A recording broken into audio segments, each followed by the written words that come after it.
इन्हीं धरनों से शव अपने अपने गाँव में हरियाणा, पंजाब, पश्चिम उत्तर प्रदेश में लौट चुके हैं। ऐसे में देश की किसान की चर्चा संसद में नहीं करेंगे तो और हम कहाँ करेंगे? ये संसद बनी किसके लिए?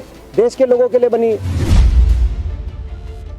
तो सरकार अहंकार में कहीं ना कहीं डूबी है। जो सरकार देश के किसान को, देश के आम आदमी को संसद के अंदर चर्चा का भी समय ना देना चाहे, जिस सरकार के पास संसद की किसान की आवाज़ सुनने का समय ना हो मगर फ़ोन टैपिंग की बातचीत सुनने का समय हो, ऐसी सरकार निश्चित तौर से अहंकारी सरकार मानी जाएगी। किसान को अपमानित करना सकारात्मक राजनीति है क्या?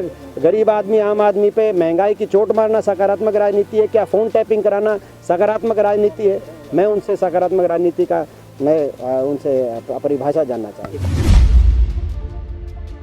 पे चर्चा का समय भारत के संसद में नहीं मिलेगा तो क्या जिम्बाब्वे के संसद में चर्चा होगी भारत के किसान? मानसून सत्र के दूसरे दिन भी हंगामा लगातार बदस्तूर जारी है। हमारे साथ दीपेंद्र हुड्डा जी हैं, जो कृषि कानून को लेकर धारा 267 के तहत इस बात को उठाना चाहते थे। आज दूसरी बार उनके इस नोटिस को खारिज कर दिया गया। लगातार आप कृषि कानून और किसान आंदोलन के पक्ष में चर्चा के मांग कर रहे हैं, लेकिन सरकार 8 महीने हो गए। किसान अहिंसक शांतिपूर्ण संघर्ष में लगा है 3 कृषि कानूनों की वापसी के लिए। 400 से ज़्यादा जाने कुर्बान हो गई। शव इन्हीं धरनों से, जो दिल्ली के आसपास आज भी हजारों लाखों की संख्या में किसान बैठा है, इन्हीं धरनों से शव अपने अपने गाँव में हरियाणा, पंजाब, पश्चिम उत्तर प्रदेश में लौट चुके हैं। ऐसे में देश की किसान की चर्चा संसद में नहीं करेंगे तो और हम कहाँ करेंगे? ये संसद बनी किसके लिए? देश के लोगों के लिए बनी।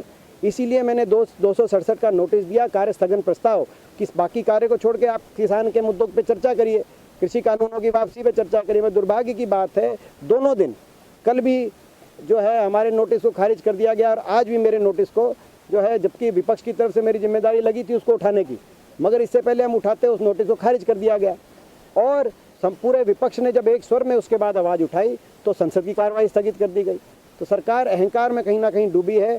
जो सरकार देश के किसान को, देश के आम आदमी को संसद के अंदर चर्चा का भी समय ना देना चाहे, जिस सरकार के पास संसद की किसान की आवाज़ सुनने का समय ना हो मगर फ़ोन टैपिंग की बातचीत सुनने का समय हो, ऐसी सरकार निश्चित तौर से अहंकारी सरकार मानी जाएगी। वही सरकार के मुखिया कहते हैं कि आप लोग सकारात्मक नहीं नकारात्मक राजनीति में लगे हैं, संसद को बाधित कर रहे हैं, काम नहीं होने दें। नहीं तो मैं सकारात्मक राजनीति की परिभाषा उनसे सीखना चाहता हूँ। क्या किसान को निशाने पर रखना, किसान को अपमानित करना सकारात्मक राजनीति है क्या? गरीब आदमी, आम आदमी पे महंगाई की चोट मारना सकारात्मक राजनीति है क्या? फ़ोन टैपिंग कराना सकारात्मक राजनीति है? मैं उनसे सकारात्मक राजनीति का उनसे परिभाषा जानना चाहूँगा। एक आखिरी सवाल, किसान भी आना चाहते हैं 22 तारीख से यहाँ, किसान संसद के बाहर लगाना चाहते हैं जंतर मंतर पे, उसकी भी इजाज़त नहीं मिली है। और क्या करेगा किसान? अंदर आप समय ना दो, अंदर आप मैं पूछना चाहता हूँ आपसे कि अगर देश के किसान की पे चर्चा का समय भारत के संसद में नहीं मिलेगा तो क्या जिम्बाब्वे के संसद में चर्चा होगी भारत के किसान? साफ तौर से दीपेंद्र हुड्डा, जो लगातार पिछले 2 दिनों से नियम 267 के तहत कृषि कानून को लेकर चर्चा कराने की मांग कर रहे हैं, उनकी मांग को आज दूसरी बार भी खारिज किया गया। और ये जो संसद भवन आप देख रहे हैं मेरे पीछे, मानसून सत्र के दूसरे दिन भी लगातार इस सत्र में हंगामा हो रहा है, काम नहीं हो रहा है। पहले जासूसी कांड को लेकर और कृषि कानून, महंगाई, पेट्रोल, डीजल, इन तमाम विषयों को लेकर लगातार विपक्ष सरकार को घेर रहा है। लगातार विपक्ष की ये मांग है कि सरकार पहले कृषि कानून को लेकर चर्चा करे, जो पेगासस जो जासूसी का मामला सामने आया है उस मामले पे चर्चा करे, लेकिन सरकार की तरफ से कहीं ना कहीं नियमों का हवाला देकर या विपक्ष की इस मांग को खारिज किया जा रहा है। इसी वजह से आज भी लगातार लोकसभा और राज्यसभा दोनों सदनों की कार्रवाई बार बार बाधित हो रही है। ना ही कृषि कानून पे चर्चा हो रहा है, ना ही पेट्रोल, डीजल और महंगाई, एलपीजी के ऊपर चर्चा हो रहा है, और ना ही जो ये खुलासा हुआ है जिसमें 300 से ज़्यादा पत्रकार, विपक्ष के नेता, वकील, यहाँ तक कि सत्ता पक्ष के कई लोगों की जासूसी की बात सामने आई है,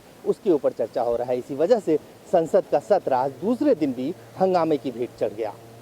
कैमरामैन आकाश के साथ अजय झा, दैनिक सवेरा, दिल्ली। ਅਲੀਸ਼ਾ ਬੇਗਮ ਇੱਕ ਔਰਤ ਦਾ ਦੁੱਖ ਇੱਕ ਔਰਤ ਹੀ ਸਮਝ ਸਕਦੀ ਹੈ। ਰੂਹਾਨੀਅਤ ਤੇ ਕਾਲੀ ਸ਼ਕਤੀਆਂ ਦੀ ਮਾਲਕਨ, ਦੁਨੀਆ ਦਾ ਸਭ ਤੋਂ ਚਮਤਕਾਰੀ ਇਲਮ ਮੇਰੇ ਕੋਲ ਹੈ। ਮੇਰੇ ਕੀਤੇ ਨੂੰ ਕੋਈ ਕੱਟ ਨਹੀਂ ਸਕਦਾ। ਕਾਲਾ ਇਲਮ ਕਰਨਾ ਅਤੇ ਤੋੜਨਾ ਹਰ ਇੱਕ ਦੇ ਵੱਸ ਦੀ ਗੱਲ ਨਹੀਂ। ਪਰੇਸ਼ਾਨੀ ਜਿਵੇਂ ਲਵ ਮੈਰਿਜ, ਪਤੀ ਪਤਨੀ ਚ ਝਗੜਾ, ਸੌਤਨ ਦੁਸ਼ਮਣ ਤੋਂ ਛੁਟਕਾਰਾ, ਤਲਾਕ ਕੇਸ, ਬੁਰੇ ਸੁਪਨੇ, ਵਿਦੇਸ਼ ਯਾਤਰਾ, ਬੁਰੀ ਸੰਗਤ ਜਾਂ ਨਸ਼ਾ ਛੁਡਾਉਣਾ, ਬਿਮਾਰੀ ਚ ਦਵਾ ਨਾ ਲੱਗਣਾ। ਵਸ਼ੀਕਰਨ ਇੱਕ ਸੱਚਾਈ ਹੈ। ਵਸ਼ੀਕਰਨ ਕਰਵਾਓ, ਮਨ ਚਾਹਾ ਪਿਆਰ ਪਾਓ। ਕੀ ਤੁਹਾਡੀ ਕਿਸਮਤ ਚ ਲੋਟਰੀ ਦਾ ਯੋਗ ਹੈ ਜਾਂ ਨਹੀਂ? ਸੱਚਾਈ ਜਾਣੋ। ਲੋਟਰੀ ਨੰਬਰ ਪਾਓ, ਭਾਵੇਂ 649 ਹੋਵੇ ਜਾਂ ਲੋਟੋ ਮੈਕਸ। 11 ਘੰਟੇ ਚ ਕਰਵਾਓ ਹਰ ਪਰੇਸ਼ਾਨੀ ਦਾ ਹੱਲ ਘਰ ਬੈਠੇ। ਅਸ਼ਟਾਮ ਪੇਪਰ ਤੇ ਲਿਖ ਕੇ ਲਵੋ ਕੰਮ ਦੀ ਗਾਰੰਟੀ। ਜਾਂ ਕਹਿਣੇ ਤੋਂ ਬਾਹਰ ਹੈ, ਤੁਰੰਤ ਸੰਪਰਕ ਕਰੋ। ਤੁਹਾਡੀ ਹਰ ਗੱਲ ਗੁਪਤ ਰੱਖੀ ਜਾਵੇਗੀ। ਅਲੀਸ਼ਾ